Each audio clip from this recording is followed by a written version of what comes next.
Hi guys, welcome to this new episode of Recall Made Easy, and in this episode we are going to look at the most ignored part of modern India. This is that part of modern India which most of the textbooks will overlook, or most of the textbooks will dump a lot of facts, and it makes the students develop aversion towards reading that part of modern India. And which is that part I'm talking about? That is, if you see from medieval India, when any student studies medieval India, they will study up to the decline of Mughals. They study up to the decline of Mughals, and when they go to modern India, they like to study from the first war of Indian independence. The first war of Indian independence, that is 1857. So, from medieval India to modern India, this is the gap that we are going to address in today's episode. Now, this gap is very, very important because it is the most important gap from UPSC Prelims perspective. The reason why I tell it it's more important is because one question from modern India usually comes from this gap. Okay, so what is this gap? How to exactly understand this gap? Make sure that you watch till the end of the video. Alright guys, I hope you are ready. So let us get started. Again, make sure that you listen to the sequence of events properly, and you are never going to forget, and this I can assure. Now look at this. From the medieval India, we go to the decline of Mughals. Then I have written modern India, the first war of Indian independence. This is the gap that we are going to cover. What exactly comes in this gap? If you take decline of Mughals, from the decline of Mughals starts the political disintegration of India. Political disintegration of India in the second half of the 18th century. In the second half of the 18th century. With the political disintegration of India comes the advent of Europeans, and with the advent of Europeans comes the British conquest of India. And with the British conquest of India, then comes the first war of Indian independence. So overall, we are going to learn about the political disintegration of India, the advent of Europeans, and the British conquest of India in a way that recollection should become very, very easy. And I hope you have a pen with you, and I hope you're going to see till the end of the video. So let us get started. Alright guys, so let us go ahead and learn every block in detail, and if you understand every block in detail, you're never going to forget it. Now, understand that history is a subject that you should not only focus on the events, but you should always focus on the cause and effect of that particular event. If you focus on the cause and effect, you're never going to forget this subject called history. So let us start off. The first is decline of Mughals. So let us go to decline of Mughals and understand the framework, and then go into the political disintegration and understand the framework, then go to advent of Europeans, British conquest, and then the first war of Indian independence. So starting off with the decline of Mughals, you have the decline of Mughals. Here you have the year 1707. This is where Aurangzeb dies, death of Aurangzeb. Now, with the death of Aurangzeb, you have weak successors. Now, weak successors, and hence, who become the kingmakers? It is the nobles become the kingmakers. The nobles become the kingmakers. So, look at this. So, the strength of making someone an emperor of India will be in the hands of the nobles. That's why they are called as kingmakers. Look at who are the successors after Aurangzeb. You have Bahadur Shah, you have Jalandhar Shah, then you have Farooq Siyar, then you have Muhammad Shah, and then you have Shah Alam II. Okay, remember Farooq Siyar. If you remember Farooq Siyar, one thing what you should understand is 1707 he issues what you call as Royal Farman. Okay, these are duty-free passes given to the British in the Bengal province for them to practice trade without paying any duties. So that is what is 1717 Royal Farman. But anyways, overall, these are the successors after Aurangzeb. However, they are all weak successors. I told you that nobles become kingmakers. Let me give you an example. Look, it is the Said brothers. Said brothers, they are so powerful that they will go ahead and make Farooq Siyar the emperor. When they don't like Farooq Siyar, they will execute Farooq Siyar and they will make Muhammad Shah the emperor. Look at the strength the nobles had during this time. However, the decline of Mughals started from 1707, and these were all the weak successors. Okay, because there were weak successors, it resulted in the political disintegration, the political disintegration of India. Political disintegration of India. Now let us look at the political disintegration of India. So if you take India, India will now start to have many regional kingdoms because they will declare independence from the Mughals, as Mughals are weak. Now look at this. So you have one Awadh, then you have Bengal, then you have Hyderabad, then you have Karnataka, then you have Travancore, then you have Mysore, then you have the Marathas, then you have the Punjab. Obviously the Punjab had even the Sindh part of the Punjab. So look at this. These were the different groups that started coming up post the weak successors stage of the Mughals. So this is what we call as the political disintegration of India in the second half of the 18th century. Okay. Now, few important rulers that you should know is the Awadh province. Awadh province, important rulers were one, Sadat Khan, the next is Suja-ud-Dawla, the next is Sadat Ali. Sadat Ali. The next we can talk about Bengal. Important rulers of Bengal are Murshid Quli Khan, Alwardi Khan, and Siraj-ud-Dawla. Siraj-ud-Dawla. Okay. Then you have Hyderabad. In Hyderabad you have Nizam ul Mulk.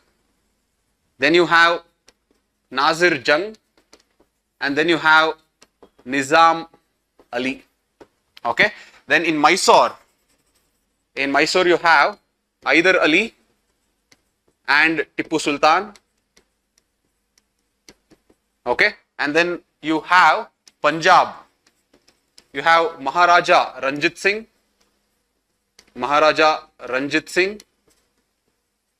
And then you have the Rajputana. In Rajputana you have Sawai Jai Singh. So in the India map, let me just draw the Rajputana.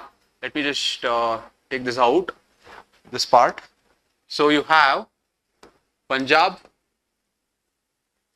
Okay, and this part is Rajputana. Okay, so look at this. This is the political disintegration. So I have written who are all the important regional kingdoms that come up. Okay, these were all the regional kingdoms. And if you take Marathas, Marathas were divided into several confederations. There were 5 confederations of Marathas. So if you want to know the 5 confederations of Marathas, you have Gaikwads of Baroda, then you have Bhonsle of Nagpur, then you have Olkar of Indore, then you have Scindia of Gwalior, and the last you have Peshwa of Pune. Look at this. These were the 5 confederations who together were known as Marathas. Okay. So this is something that you should know when you talk about the political disintegration of India in the second half of the 18th century. Okay. So let us go back to those blocks which we had written here. Look at this. So you understood the decline of Mughals, the schema for the decline of Mughals. Then you understood the political disintegration of India. What exactly is political disintegration of India? Now let us understand what exactly happened in the advent of Europeans. Okay. So this is the decline of Mughals. The next is this is the political disintegration of India in the second half of the 18th century. The next is this. This is when I say the advent of Europeans. The advent of Europeans. Look at this. You should understand the background properly. It starts in 1453. In 1453, Constantinople is now taken over by Ottoman Turks. When it is taken over by Ottoman Turks, the trade routes for Europe to India and the East. The trade route for Europe and India to the East gets closed. When it gets closed, many trade centers such as Turin, Genoa, Nice, Venice, Paris, all these trade centers will start declining.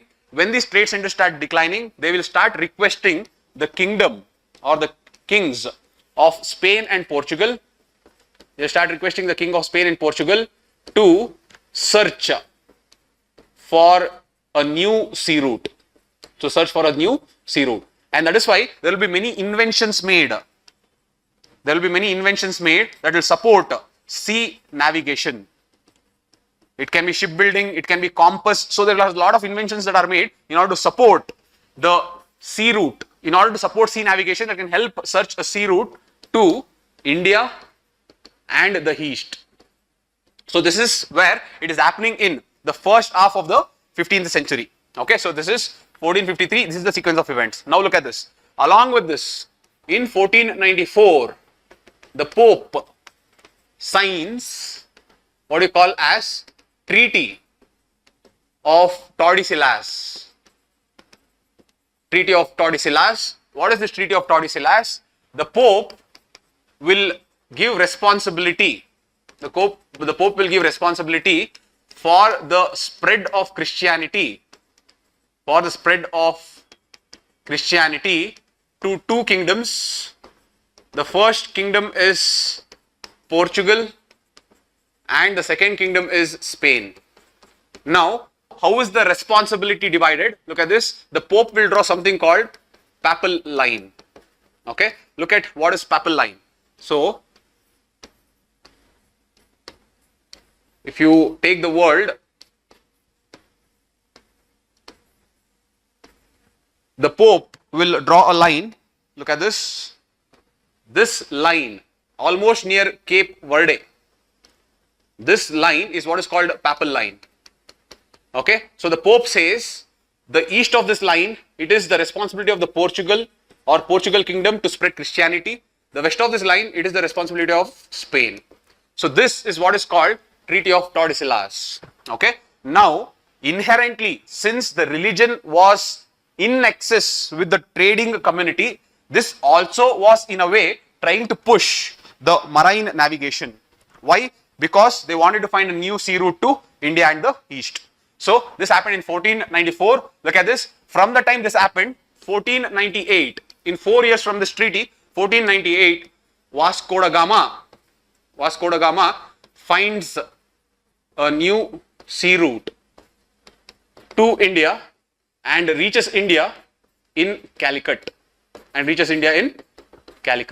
Look at this. And this reaching of India in Calicut starts the next block, and that is advent of Europeans in India. Advent of Europeans in India. So I hope you understood the sequence of events. Okay, so now let us understand the advent of Europeans in India. So the first Europeans who come into India are Portuguese. The next is Dutch. The next is English. The next is French. And the last is Danish. Okay, so this is the order in which the Europeans will come. So if you take Portuguese, 1500, they established their first factory. In Cochin. They take the permission from a king of Zamorin. Okay, by taking the permission from king of Zamorin, they set up their first factory in Cochin. They'll establish what you call as Cartas system. This Cartas system is nothing but naval passes. Okay, two important governors, very, very important commanders of Portuguese or governors of Portuguese that are important are Francisco de Almeida, and the second is Alfonso de Albuquerque. Okay, so if you can remember, Alfonso de Albuquerque is the one who will take over Goa or capture Goa in 1510 from Yusuf Adil Shah. However, important sites of Portuguese that are also very important, they are mainly to the western coast. You have Calicut, you have Cochin, you have Diu, Daman, Bessin, Salsette. Okay, so these are the important sites of the Portuguese. So this is with respect to Portuguese. The next is Dutch. When I take Dutch, they were mainly traders, less of conquerors, and their main sites or their main factories were set up in Masulipatnam. The next is Nagapattinam, and the last is Chinsura. Chinsura is in Bengal. Okay, so these are the important sites. So if you take Dutch, Battle of Bedara or Battle of Bedara in 1759. This is very, very important because this is where the British will defeat the Dutch. Now, I will connect this later. Don't worry about this. Don't try to memorize this. Any wars, I'm going to connect it in a few minutes. So don't worry. Just understand the sequence. Okay, so Portuguese came, Dutch came. The next comes the English. Understand? 1600, East India Company was formed. 1613, first factory is established in Surat. The permission is given by Jahangir, and the person who seeks the permission is Thomas Roe. Okay. Next, their important basis is Madras, Bombay, and Kolkata. And important commander is Robert Clive. Okay. The next is French. Obviously, the Anglo-French rivalry is always there. We will discuss again about this Anglo-French rivalry in the wars. Don't worry about it now. But understand that when the French comes, the main sites that the French will occupy is, one is Mahe, Karaikal, Puducherry and Yanam. Okay. This four, can anyone tell me the relation between these four? The next site that they occupy is Chandor Nagore in Bengal. Okay, these are the sites of the French. Now, why am I asking what is the uniqueness of these four is, today, these four geographical enclaves today is what is known as Union Territory of Puducherry. Okay, these four geographical enclaves today together are known as Union Territory of Puducherry. That is, they are present in different places, but they together are non-contiguous. They are not contiguous. That means non-contiguous. They are geographical enclaves. So, for example, if you take Yanam, okay, Yanam is located in Andhra Pradesh, Puducherry and Karaikal is located in Tamil Nadu, and Mahe is located in Kerala. Look at this. They are located in different places, but together today they call it as Union Territory of Puducherry. However, these places, that is Mahe, Karaikal, Puducherry, Yanam and Chandor Nagore, these are all important sites of the French. And an important governor of French is Dupleix.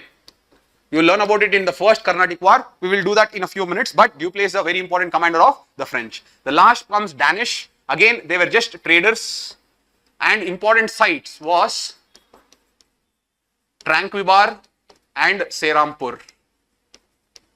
Again, Serampur is in Serampur is in Bengal, and Tranquebar, Indian name of Tranquebar is Tarangambadi.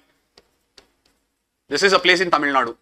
Okay. So overall, these were the different Europeans who came into India in different phases. So I hope you understood the advent of Europeans into India. Alright, so let us go back to the blocks once again and just revise or summarize whatever we have done. So if you go here, you understood the decline of Mughals. With that, you understood the political disintegration of India. With that, you understood the advent of Europeans. Now let us understand how the British conquered the entire territory of India. Now look at this. Let us go back. So this is the decline of Mughals. This is the political disintegration of India in the second half of the 18th century. Then you understood the background of why advent of Europeans took place, and this exactly is the advent of Europeans. The next is the British conquest of India. Very interesting. Just look at how carefully and strategically they are able to percolate into the authority or into the territories of India. Now, the British will come up with two things.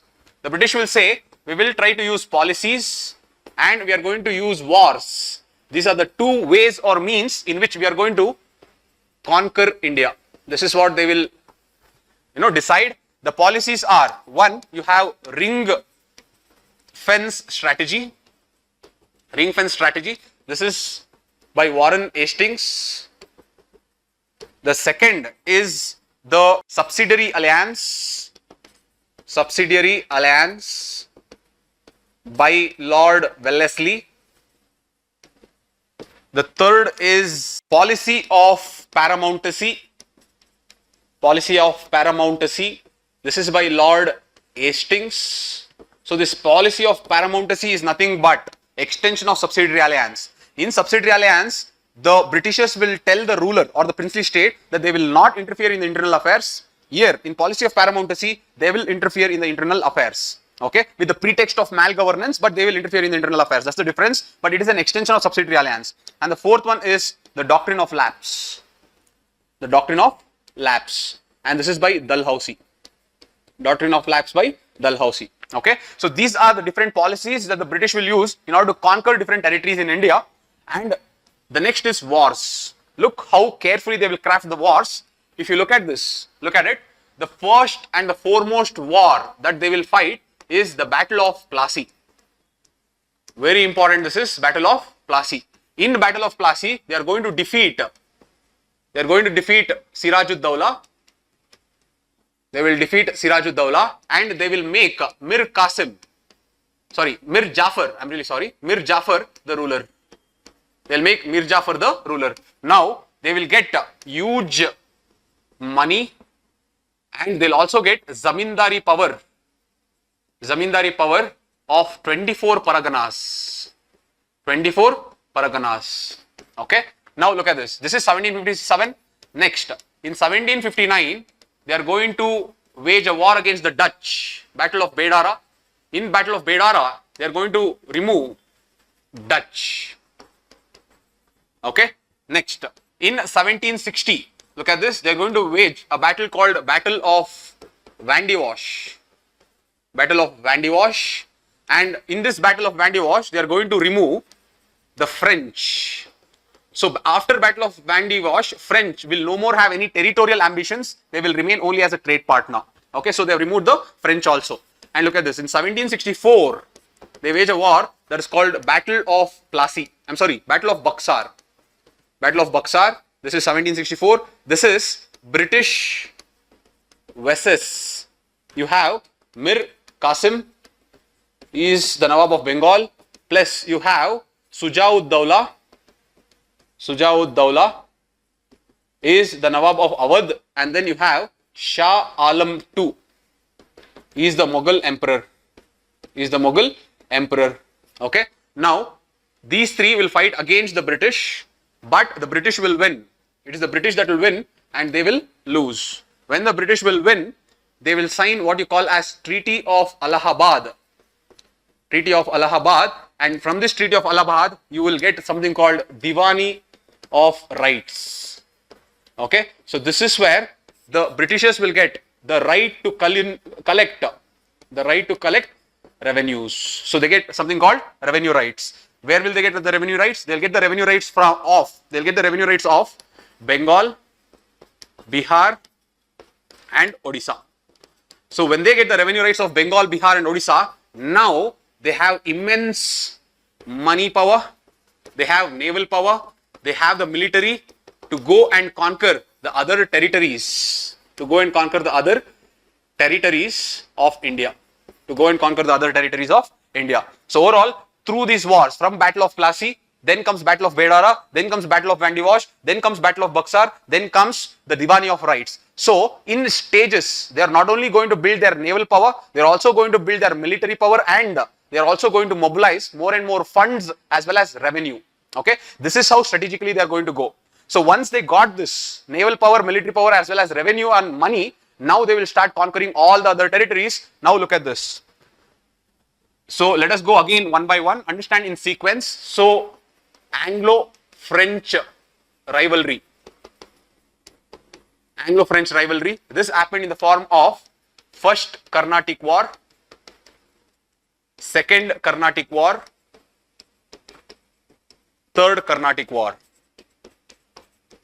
Okay, so look at this: 1740s, 1750s, 1760s. So in this Third Carnatic War, we have something called Battle of Vandewash, which just discussed previously.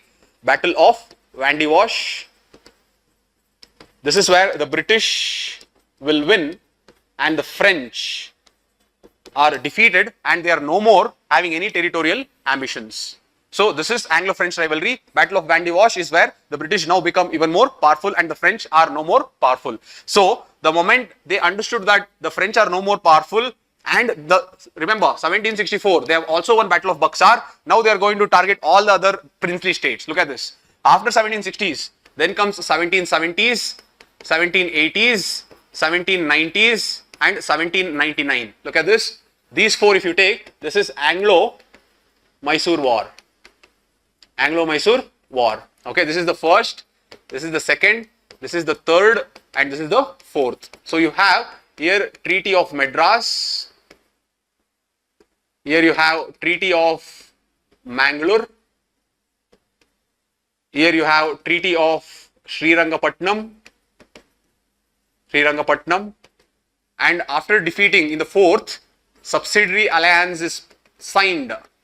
Subsidiary alliance is signed and Wadayars are now made the rulers of Mysore. So this is what happens in Anglo-Mysore War. Now look how carefully they will craft this. They know that they have to fight with Mysore, but Marathas will also be equally powerful. So see, Anglo-Maratha War.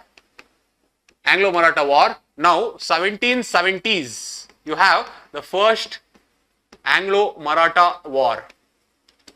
1770s you have the first Anglo-Maratha War. Now look at this. In 1770s, they have to fight the Marathas also, they have to fight the Mysore also. So what they will decide is, we will just fight one power, let us have peace with the other. That is why, after the first Anglo-Mysore War, Warren Hastings will sign Treaty of Salabai. What is Treaty of Salabai? Treaty of Salabai is 20 years of peace between Marathas and British. Look how carefully they will sign this. 20 years of peace. Now they have got 20 years to defeat the Mysores and they are going to defeat them. So look at this. Once they defeat Mysore, now they will come back to the Marathas. 1770s was the first Maratha War. Look at this. The next Maratha War is 1810s, is the second Maratha War. Second Maratha War, where Subsidiary alliance is signed. Subsidiary alliance is signed. Okay. 1820s is where there is third Maratha War. Here they will retire the post of Peshwaship. Peshwaship is no more there. They will retire the post of Peshwaship. Bajirao II. He is retired and sent to Kanpur. Look how carefully they have crafted this. So 1760s they get enormous amount of power. Then they go for Mysore. They conquer Mysore. Then they go to Marathas. They conquer Marathas. Then they go to Punjab. Look at this. 1840s. Look at this. Why they are starting in 1840s is, they will wait until the death of Maharaja Ranjit Singh. After the death of Maharaja Ranjit Singh, they will wage the first Anglo-Sikh War. Anglo-Sikh War. Here they annex Sindh. This is Anglo-Sikh Wars. Anglo-Sikh Wars. They annex Sindh. In 1850s, there is second Anglo-Sikh War. And in this second Anglo-Sikh War, they will annex Punjab. Look at this, how carefully from 1757, that is Battle of Plassey, how carefully every war they have consolidated more and more territories in India.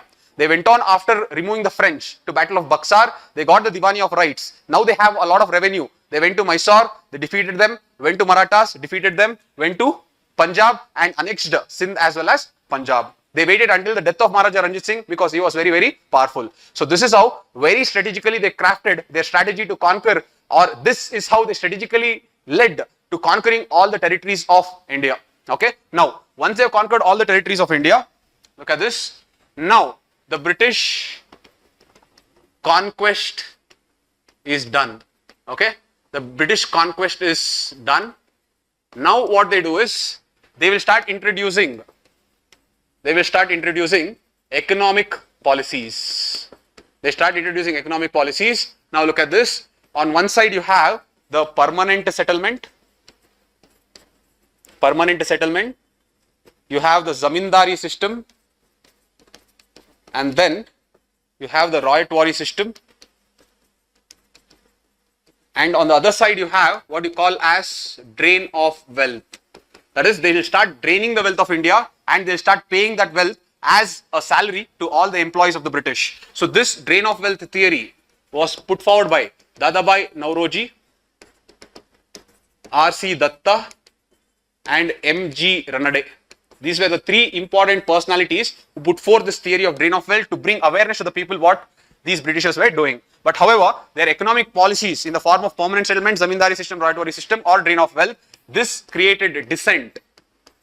This created dissent among all sections of the people of India, which went on to create what you call as first war of Indian independence in 1857.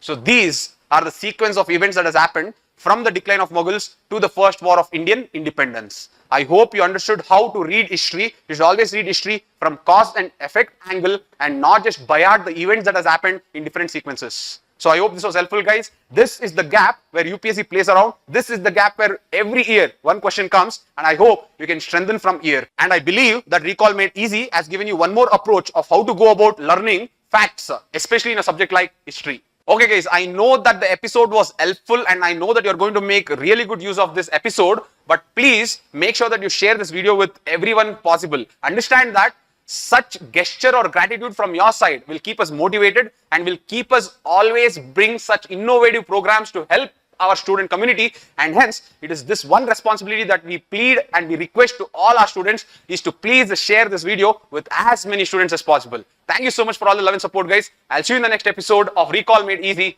Bye.